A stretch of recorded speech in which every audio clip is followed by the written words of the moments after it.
यूं तो बनारस घाट अपनी खूबसूरती के लिए बहुत प्रचलित है, पर घाट के किनारे कई राज लिए बैठे हैं।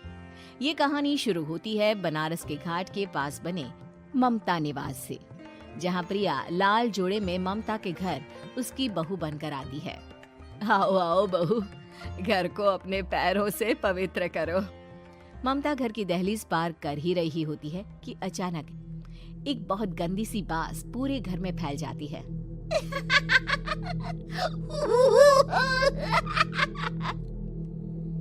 ये बदबू और ये आवाजें, ये कौन हंस रहा है माँ? अब ये पड़ोसी ना हमारे थोड़े अलग से है। कहाँ हम शाकाहारी और ये मांस मच्छी खाने वाले। छोड़, तू ध्यान मत दे और गृह प्रवेश कर। और हाँ बहू, अपनी सास की एक बात हमेशा याद रखना, इन पड़ोसियों से तो कभी बात नहीं करेगी। अच्छे लोग नहीं है ये। अपनी सास की ये बात मानेगी ना बेटा? हाँ माँ, जो आपकी मर्जी, मैं उनसे बात नहीं करूंगी। अगले दिन प्रिया अपनी पहली रसोई बनाने रसोई घर में जाती है। ये छोकी बात तो नाक में जा रही है।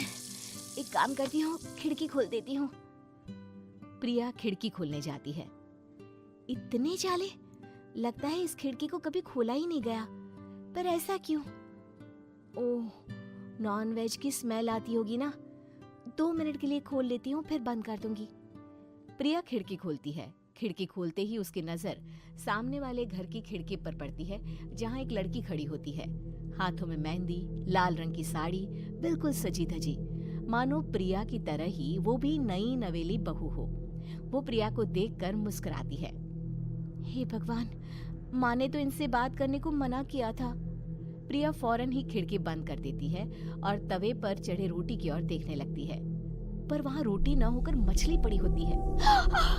ये क्या? पहली ही रसोई में इतनी बड़ी गलती। हे भगवान, अब मैं क्या करूं? प्रिया बहुत डर जाती है और फौरन रसोई की सफाई करने और फिर सभी के लिए खाना बनाने लग जाती है। जब वो सबको खाना परोसती है, सब तो ठीक है, मैं बेकार में चिंता कर रही थी। हे भगवान, ऐसे ही बस अपनी कृपा बनाए रखना। रात के वक्त जब सब सो रहे होते हैं, तब प्रिया को पायल की आवाज सुनाई देती है, जिससे उसकी आंख खुल जाती है। ये पायल की आवाज कहाँ से आ रही है? प्रिया उठकर उस आवाज के पीछे छत की सीढ़ियों तक जाती है। तभी उसे बच्चे के रोने की आवाज आती है। प्रिया छत पर जाती है तो क्या देखती है?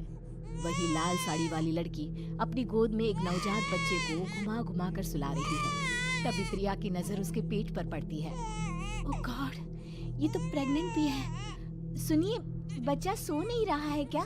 मैं कुछ मदद करूं? नहीं नहीं, आपके घर वालों को अच्छा नहीं लगेगा, मैं संभाल लूंगी। स्नेहा की गोद से बच्चा हाथ मारकर प्रिया की गोद में आने को छटपटाने लगता है। दोनों घर अगल बगल में बने होने के कारण प्रिया उस बच्चे को गोद में ले लेती है। प्रिया के पास आते ही वो सो जाता है। बच्चे का वो स्पर्श रात भर प्रिया भूल नहीं पाती और अगली सुबह वो छत पर कपड़े सुखा रही होती है। तभी उसे एक औरत इशारा करके बुलाती है। स्नेहा कह रही थी बाबू तुम्हारी गोद में आते ही सो गया। मैं गौरी, स्नेहा की माँ हूँ। बहू, घर आना, बाबू को खिला भी लेना। शाम को जब घर पर कोई नहीं रहता, बच्चे से मिलने के लिए प्रिया छिपकर अपनी पड़ोसन के घर चली जाती है और कुछ देर बच्चे को खिलाकर वापस लौट आती है। इसके कुछ दिन बाद ही प्रिया को पता चलता है कि वो माँ बनने वाली है। ममता की खुशी का ठिकाना नहीं रहता।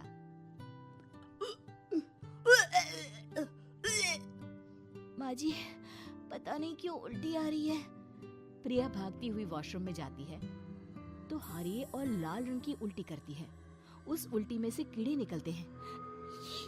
ये क्या? खून और ये कीड़े! माँ! माँ! प्रिया की आवाज सुनकर ममता दौड़ कर आती है, पर बेसिन में कुछ नहीं होता। प्रिया हक्की बक्की रह जाती है। ये सब क्या हो रहा है? प्रिया घबरा जाती है और अपने कमरे में जाकर सो जाती है। डर के कारण वो इतनी थक जाती है कि उसकी आंख लग जाती है। तब उसे ऐसा लगता है उसके पेट पर मानो कोई बैठा हुआ हो। कौन हो? प्रिया के पेट पर एक 5 महीने की बच्ची बैठी हुई थी, जो बुरी तरह जली हुई थी। माँ, तुम ही मुझे लाई ना अपने पेट में? मैं तुम्हारी माँ नहीं हूँ। कौन हो तुम? माँ, देखो मैं जल गई बुरी तरह से।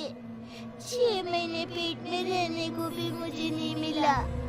सहला दो ना माँ। बचाओ, बचाओ, माँ! ममता दौड़कर कमरे में आती है। प्रिया की बातें सुनकर वो सब समझ जाती है। तू कहीं बगल वाले घर में तो नहीं जाकर आई ना बहू? मुझे माफ कर दो, मैं गई थी माँ। उस घर में सब मरे हुए हैं बहू। कई साल पहले स्नेहा उस घर में बहू बनकर आई थी। कुछ ही दिन में वो एक बच्चे को जन्म देने वाली थी। पूरा घर बच्चे के आने की खुशी में खोया था कि एक दिन अचानक उस घर में आग लग गई। सब बुरी तरह जलकर मर गए। गौरी आज भी दादी बनने का इंतजार कर रही है और इसीलिए स्नेहा ने अपना अजन्मा बच्चा तुम्हारी कोख में डाल दिया। ममता ये कह रही होती है कि पीछे से उसके पैरों को एक बच्चा पकड़ लेता है। दादी, दादी। माँ, स्नेहा की गोद में यही बच्चा था। ये बच्चा कौन है फिर?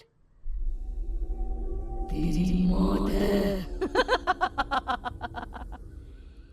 तेरी भी दादी। जिस चीज का ममता को डर था वही हो गया। ममता निवास के ऊपर मौत ने चादर बिछा दी थी। प्रिया का पेट ऐसे बढ़ जाता है मानो 9 महीने का हो। 2 हाथ उसके पेट से बाहर निकलते हैं। बहू, संतोष को फोन कर, किसी पंडित जी को बुला बहू। प्रिया का पति भागता हुआ घर आता है। ये तो होना ही था माँ। तेरा पाप तेरे सामने आ गया तो तू सह नहीं पा रही है। स्नेहा घर में आग लगी नहीं थी, माँ ने लगाई थी, प्रॉपर्टी की लालच में। और वो बच्चा मेरी पहली पत्नी का बच्चा है, मेरा बेटा, जो कि उस आग की चपेट का शिकार हो गया था। मैंने तुमसे ये सब माँ के कहने पर छुपाया था। मुझे माफ कर दो प्रिया। तुम अगर चाहो तो यहाँ से जा सकती हो। मैं तुम्हें किसी भी बंधन में रखना नहीं चाहता। मेरी शादी हुई है आपसे, मैं आपको छोड़ नहीं सकती, पर उससे पहले हमें स्नेहा, उसकी माँ और बच्चे की आत्मा की शांति करवानी होगी। संतोष और ममता गौरी के घर जाते हैं। अंदर सब कुछ जला हुआ होता है। जमीन पर जली हुई लाशें बिखरी हुई थी। ममता रो रो कर अपने करने की माफी गौरी से मांगती है।